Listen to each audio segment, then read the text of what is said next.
Jemaat yang dikasihi oleh Tuhan Yesus Kristus, pembacaan kita dari 1 Petrus pasal 1 ayat 1 sampai dengan 12 ini diberikan tema oleh Sinode GKI di Tanah Papua, beriman teguh di tengah badai kehidupan.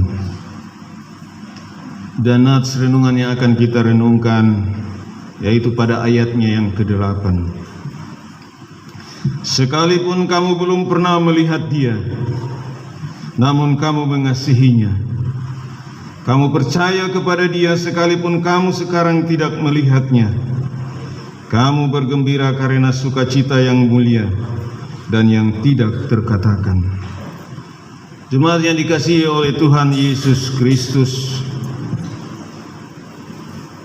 kita masih ingat pembacaan kita pada minggu yang lalu. Pembacaan firman Tuhan yang terdapat dalam Yohanes 21 ayat 15 sampai dengan 19 yang menceritakan tentang pertemuan Tuhan Yesus dengan murid-muridnya di Danau Tiberias. Dan ada satu pertemuan khusus antara Tuhan Yesus dengan Petrus. Bagaimana Petrus digembalakan oleh Tuhan Yesus untuk dia terus harus mengasihi Tuhan. Petrus diubah oleh Tuhan Yesus setelah pertemuan itu. Petrus yang menyangkal Tuhan Yesus, Petrus diubah menjadi seorang yang berani, seorang yang mau berkorban untuk pemberitaan Injil. Kalau kita melihat Petrus ini, Petrus adalah seorang yang penakut. Bahkan dia pernah tergoncang imannya sampai menyangkal Tuhan Yesus. Tetapi pertemuan itu merubah Petrus untuk menjadi Petrus yang berani, menjadi Petrus yang siap berkorban untuk pemberitaan Injil. Dan pembacaan firman Tuhan saat ini merupakan surat penggembalaan dari Petrus kepada kelima jemaat, yaitu jemaat di Pontus, Galatia, Kapadokia, Asia Kecil, dan Bitinia. Petrus mau menyatakan kepada 5 jemaat ini bahwa mereka adalah orang-orang pilihan di dalam rencana Allah. Itu kalau kita lihat pada ayatnya yang kedua. Dan kita semua tahu bahwa umat pilihan itu adalah umat Israel, termasuk juga Petrus ini. Tetapi Petrus mau katakan kepada jemaat itu bahwa mereka adalah umat-umat pilihan. Mereka adalah orang-orang Israel pilihan.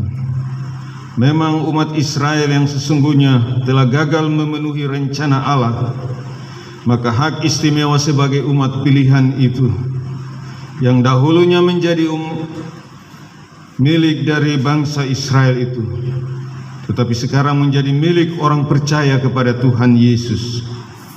Itu berarti orang percaya menerima kasih karunia Allah hanya di dalam Tuhan Yesus Kristus. Umat percaya menjadi orang-orang pilihan Tuhan hanya di dalam Tuhan Yesus Kristus. Petrus juga dalam suratnya dia mau menyampaikan bahwa melalui kebangkitan Tuhan Yesus memberikan rahmat kepada orang percaya, bahwa orang percaya diubah, orang percaya dibentuk hanya melalui kebangkitan, hanya melalui kematian Tuhan Yesus. Maka umat percaya ditebus karena dari dosa yang melilit kehidupan orang-orang percaya. Umat percaya juga diubah untuk menerima pengharapan penuh, yaitu hidup kekal bersama Tuhan Yesus di surga. Jemaat yang dikasihi Tuhan Yesus Kristus, orang-orang beriman akan terus dipelihara oleh kekuatan Allah. Kalau kita baca pada ayatnya yang ke-5, di sana dikatakan,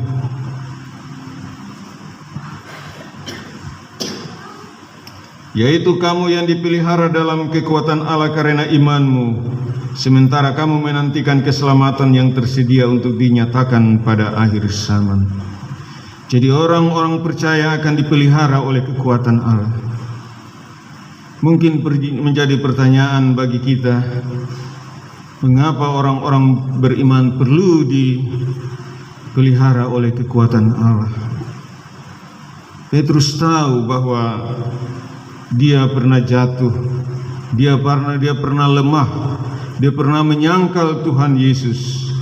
Karena itu dia mau mengingatkan kelima jemaat ini bahwa mereka perlu hidup sebagai orang-orang beriman. Karena dengan iman yang teguh itu mereka akan menerima pemeliharaan daripada Tuhan. Petrus mau sampaikan kepada jemaat itu pengalaman-pengalaman yang dia alami. Petrus pernah jatuh ke dalam pencobaan. Kalau kita melihat dari Matius 14 ayat 28 sampai 31. Pada saat waktu Tuhan Yesus menyapa murid-muridnya dengan berjalan di atas air menemui murid-muridnya itu. Dan murid-muridnya mengira bahwa Yesus adalah hantu. Tetapi setelah mereka tahu dan Tuhan katakan bahwa ini aku, jangan takut, maka Petrus katakan kepada Tuhan Yesus, kalau memang itu engkau, biarlah izinkanlah aku untuk datang kepadamu. Maka Tuhan Yesus bilang, datanglah. Maka Petrus dapat berjalan di atas air. Tetapi ketika angin menerpa badannya, dia melihat sekeliling gelap gulita dan ada ombak-ombak yang menerpa. Maka lemahlah iman Petrus sehingga Petrus jatuh dan tenggelam. Maka Tuhan Yesus katakan, hai orang yang kurang percaya, mengapa engkau bimbang? Di sini Petrus mau katakan kepada jemaat bahwa harus percaya dengan sungguh kepada Tuhan Yesus. Dan kalau kita lihat juga dalam Yohanes pasal 18 ayat 17 dan seterusnya, bagaimana Petrus menyangkal Tuhan Yesus. Itu karena kelemahannya. Dan pada perjumpaan Petrus dengan Tuhan Yesus katakan, Simon anak Yohanes, apakah engkau mengasihi aku? Sampai 3 kali Tuhan Yesus bertanya kepada Petrus, apakah engkau mengasihi aku? Dan Petrus menyadari bahwa selama ini dia tidak mengasihi Tuhan sebagaimana yang Tuhan inginkan.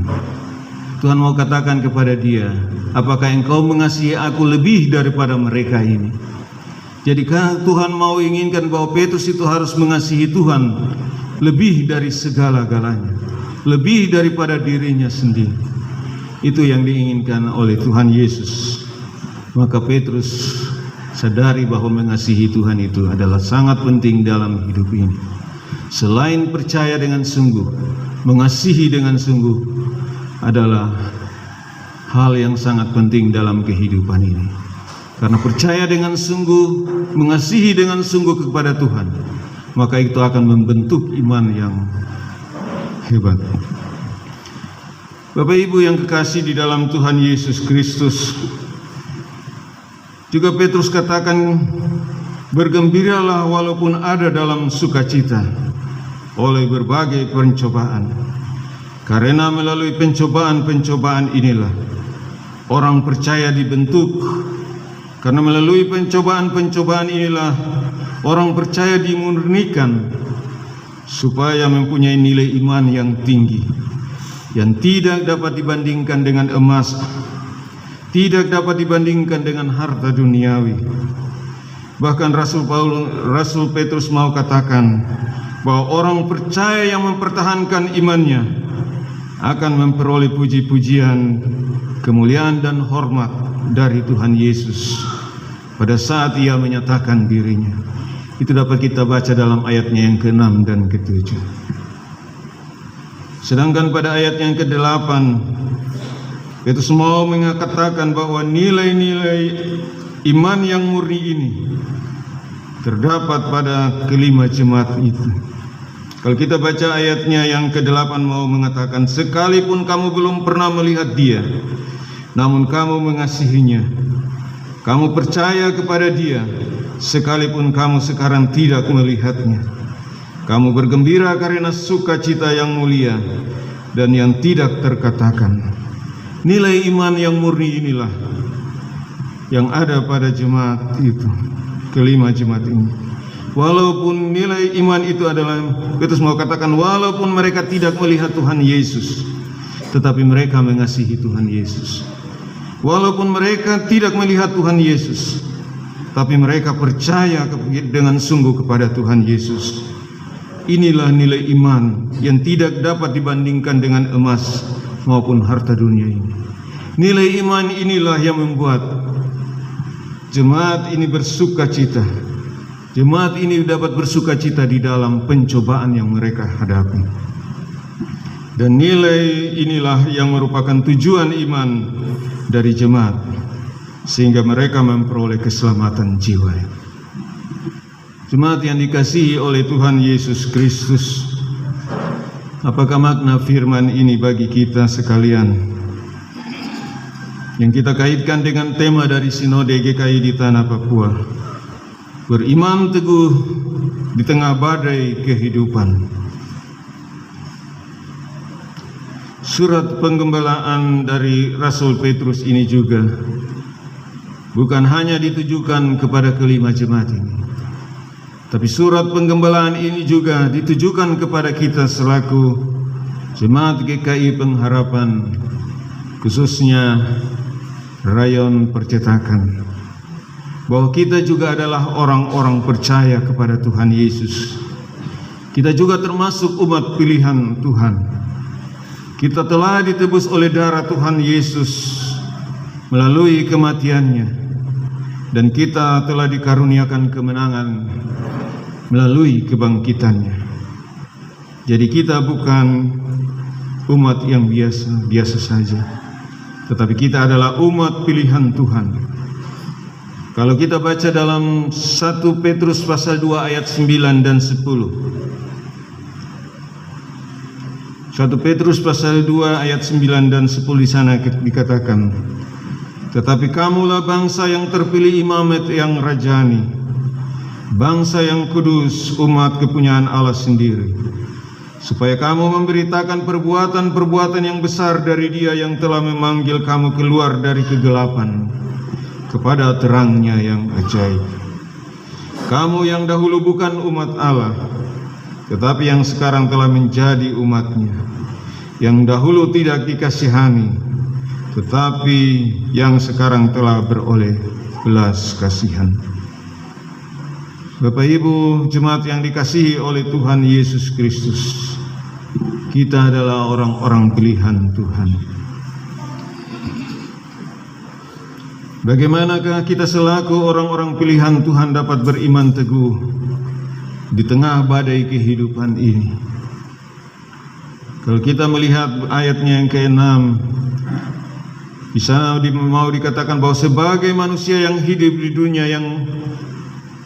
dunia ini kita tidak terhindar atau kita tidak terlepas dari badai kehidupan. Baik badai dalam kehidupan pribadi kita, badai dalam kehidupan rumah tangga kita, ada badai di dalam tugas dan pekerjaan kita, ada badai di dalam tempat usaha kita, ada badai di tengah-tengah persekutuan kita, ada badai di dalam seluruh kehidupan ini, kehidupan yang kita jalani setiap saat. Dan maka badai kehidupan itu berupa pergumulan-pergumulan. Badai itu dapat berupa tantangan-tantangan, pencobaan-pencobaan, bahkan penderitaan-penderitaan yang akan kita hadapi sebagai umat percaya. Dan badai inilah yang seringkali membuat umat Tuhan khawatir. Badai inilah yang membuat kita sebagai orang-orang percaya bisa putus asa dan berduka cita. Kita sebagai umat percaya harus mempunyai iman seperti kelima jemaat yang digembalakan oleh Rasul Petrus. sesuai dengan nats kita yang tadi kita baca pada ayatnya yang ke-8. Tidak melihat Tuhan Yesus namun mengasihinya. Tidak melihat Tuhan Yesus tapi percaya kepadanya. Inilah nilai iman yang harus kita miliki sebagai umat percaya kepada Tuhan Yesus, yaitu mengasihi dan percaya sungguh kepadanya. Mengasihi Tuhan Yesus berarti mengikuti Dia sepanjang waktu. Sepanjang kehidupan ini kita harus mengikuti Dia. Mengasihi Tuhan Yesus berarti melaksanakan semua perintah-perintahnya. Mengikuti Tuhan Yesus berarti taat dan setia melakukan apa yang Tuhan kehendaki kita perbuat. Sedangkan percaya kepada Tuhan Yesus berarti menyerahkan seluruh kehidupan ini dipimpin oleh Tuhan. Percaya kepada Tuhan Yesus berarti menyerahkan seluruh pergumulan kehidupan ini kepadanya. Dan percaya kepada Tuhan Yesus berarti kita harus yakin dengan sungguh-sungguh bahwa Tuhan akan menyelesaikan semua pergumulan yang kita hadapi seturut dengan kehendak dan kasih-Nya. Inilah nilai iman dari mengasihi dan percaya Tuhan.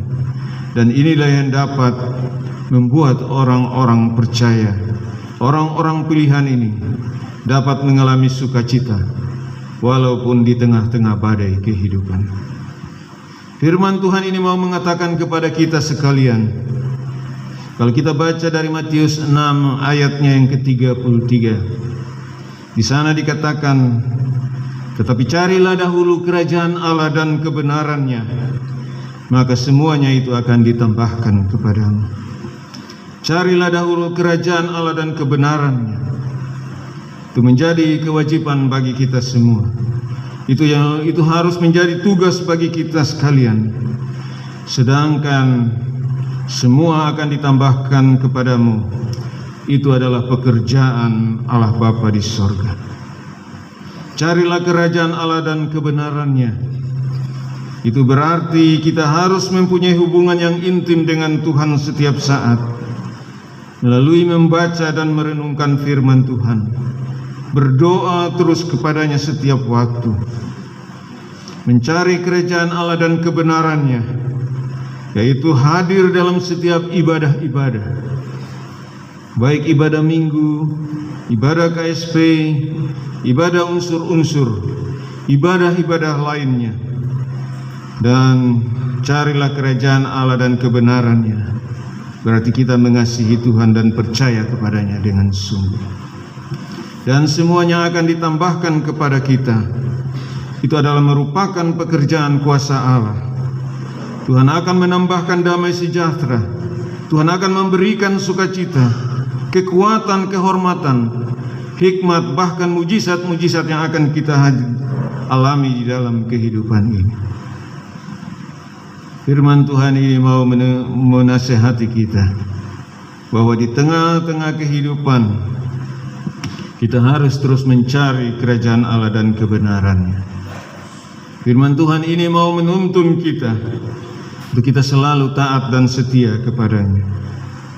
Jemaat yang dikasihi oleh Tuhan Yesus Kristus, firman ini terus menuntun dan menguatkan kita di dalam kita menjalani kehidupan. Memang ada tantangan, memang ada pergumulan kehidupan, tetapi nilai iman yang teguh itu harus kita pertahankan di dalam kehidupan kita.